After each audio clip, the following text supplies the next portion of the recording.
Assalamualaikum warahmatullahi wabarakatuh. Alhamdulillah wa syukurillah wa ni'matillah wa la hawla wa la quwata illa billah. Amma ba'd. Apa kabar semuanya anak-anakku yang soleh dan soleha?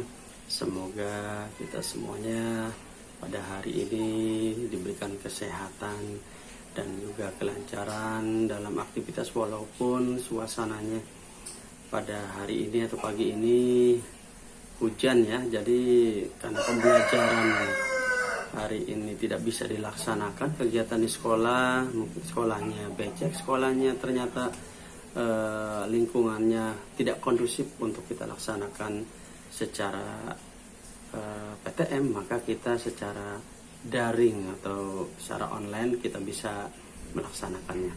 Baik anak-anakku yang soleh dan soleha, mari kita berdoa terlebih dahulu agar belajar pada pagi hari ini dapat berjalan dengan lancar dan mendapatkan kemudahan serta ridho dari Allah Subhanahu wa taala. Bismillahirrahmanirrahim. Rabbi shrah li sadri wa yassir li amri wahlul 'uqdatam min lisani yafqahu qawli. Amin. Baiklah anak-anakku yang soleh dan soleha, pada kali ini kita akan membahas pelajaran pendidikan agama Islam dan budi pekerti, yakni tentang hidup sederhana dan hidup ikhlas. Ini pernah kita singgung ya, kita pernah membahas pelajaran ini atau membicarakan hal ini baik dalam kehidupan sehari-hari dengan keluarga, orang tua, ataupun dengan teman, ataupun dengan guru juga, karena kita dalam kehidupan sehari-hari memang dianjurkan untuk senantiasa hidup sederhana dan juga ikhlas. Nah, yang pertama pembahasannya tentang hidup sederhana. Apa sih hidup sederhana itu? Mungkin ada yang masih ingat? Iya, pintar sekali. Hidup sederhana itu hidup dengan sikap bersahaja. Hidup dengan sikap bersahaja, tidak berlebih-lebihan ya. Sederhana itu merupakan salah satu dari sekian banyak sikap yang terpuji yang diajarkan dalam agama Islam. Dan oleh karena itu, dalam kehidupan sehari-hari kita senantiasa agar mempraktekkan bersikap sederhana, baik dalam berpakaian, baik dalam bertutur kata, baik dalam tingkah laku, gaya hidup dan sebagainya, sehingga kita terlihat bersahaja. Bukan berarti hidup sederhana tidak boleh kita membeli barang yang bagus, yang mahal, bukan, tapi beli atau menggunakan sesuai dengan kebutuhannya saja, tidak boros, tidak berlebih-lebihan. Lebih cenderung dengan hidup sederhana, kita lebih berhemat, kita berhati-hati dalam membeli sesuatu, dalam menggunakan sesuatu, tidak berlebih-lebihan. Ya, karena Allah ternyata tidak menyukai orang-orang yang berlebih-lebihan. Sebagaimana firman Allah dalam surat Al-A'raf ayat 31, ada bisa melihatnya di halaman 69 di buku paket PAI kelas 5. A'udzubillahi minasyaitonirrajim. Bismillahirrahmanirrahim. Ya bani Adam khudhu zinatakum 'inda kulli masjidin wa kulu washrabu wa la tusrifu innahu la yuhibbul musrifin. Shadaqallahul azim. Yang artinya, wahai anak cucu Adam, pakailah pakaianmu yang bagus pada setiap memasuki masjid. Makan dan minumlah, tetapi jangan berlebihan. Sungguh Allah tidak menyukai orang-orang yang berlebihan. Surat Al-A'raf ayat 31. Nah, maka dari ayat itu sudah jelas bahwa kita diperintahkan agar kita hidup dengan sesuai kebutuhan kita saja, tidak berlebih-lebihan, karena Allah tidak menyukai orang-orang yang berlebihan. Namun kita juga dianjurkan apabila kita memasuki masjid, kita berpakaian yang rapi, berpakaian yang indah, menggunakan wangi-wangian, agar kita lebih menghormati masjid, dan juga karena masjid merupakan rumah Allah. Nah itu ya. Dan juga kita bukan berarti ketika dianjurkan hidup sederhana, bukan berarti kita harus kikir atau pelit ya. Tidak boleh pelit, tidak boleh kikir, karena memang sederhana itu diartikan tidak boros, tapi juga tidak pelit. Kenapa? Karena kita dalam kehidupan sehari-hari hanya membeli, hanya menggunakan, memakai sesuai dengan kebutuhan, tidak berlebih-lebihan. Ya, ketika ada kelebihan sebagian uang kita atau harta kita, maka sisihkan untuk sedekah, untuk infak, atau ditabung untuk keperluan hari-hari berikutnya, agar kita lebih bermanfaat apa yang kita miliki, uang ataupun harta yang kita punya. Nah, kemudian dalam kehidupan sehari-hari, apabila kita membiasakan hidup sederhana, maka akan memperoleh hikmah yang baik. Apa saja diantaranya? Yang pertama, akan dimuliakan dan dicintai oleh Allah Subhanahu wa Ta'ala. Kemudian yang kedua, dijunjung derajatnya oleh Allah Subhanahu wa Ta'ala. Yang ketiga, semakin dicintai dan dihargai oleh sesama manusia. Yang keempat, akan mendapatkan keberkahan dalam hidup. Yang kelima, bisa meraih semua impian-impiannya yang ingin dicapai. Yang keenam, harkat dan martabatnya akan semakin meningkat. Dan yang ketujuh, bisa meraih semua impian hidup. Nah, itu diantaranya hikmah hidup sederhana. Nah, baik adik-adik, selanjutnya setelah kita dianjurkan untuk hidup sederhana dalam kehidupan sehari-hari, kita juga diajarkan oleh baginda Rasulullah Muhammad SAW untuk senantiasa hidup ikhlas. Ikhlas, apa itu adik-adik ikhlas? Ada yang masih ingat? Iya, ikhlas. Jadi misalnya dalam kehidupan sehari-hari kita melakukan sesuatu tapi bukan karena apa-apa, hanya karena Allah Subhanahu wa Ta'ala, tidak mengharapkan imbalan, tidak mengharapkan pujian. Nah, itu berarti ikhlas. Dalam bahasa ikhlas itu diartikan bersih, jernih dan murni.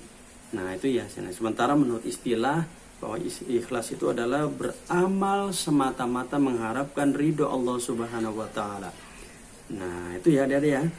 Kemudian secara umum kita artikan bahwa ikhlas itu berbuat sesuatu tanpa pamrih, tanpa mengharapkan imbalan. Jadi hanya mengharapkan ridho Allah Subhanahu wa Ta'ala, sebagaimana yang telah difirmankan dalam surat Al-Bayyinah ayat 5. A'udzubillahi minasyaitonirrajim. Bismillahirrahmanirrahim.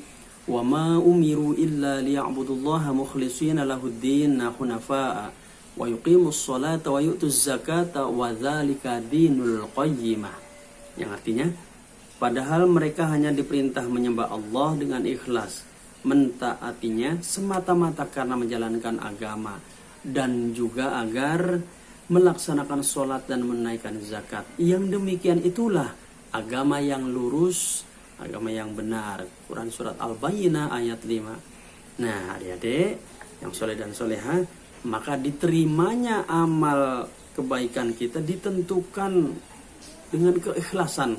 Kalaupun kita melaksanakan sholat, zakat, puasa, ataupun yang lainnya, kalau tidak ikhlas, maka amalnya tidak diterima oleh Allah Subhanahu wa Ta'ala. Maka ayo ya, adik-adik yang soleh dan soleha, tentunya apabila kita melaksanakan kebaikan, diniatkan dulu hanya karena Allah Subhanahu wa Ta'ala, yakni niat yang ikhlas. Karena dengan ikhlasan insya Allah akan mendapatkan keridhaan dari Allah Subhanahu wa Ta'ala.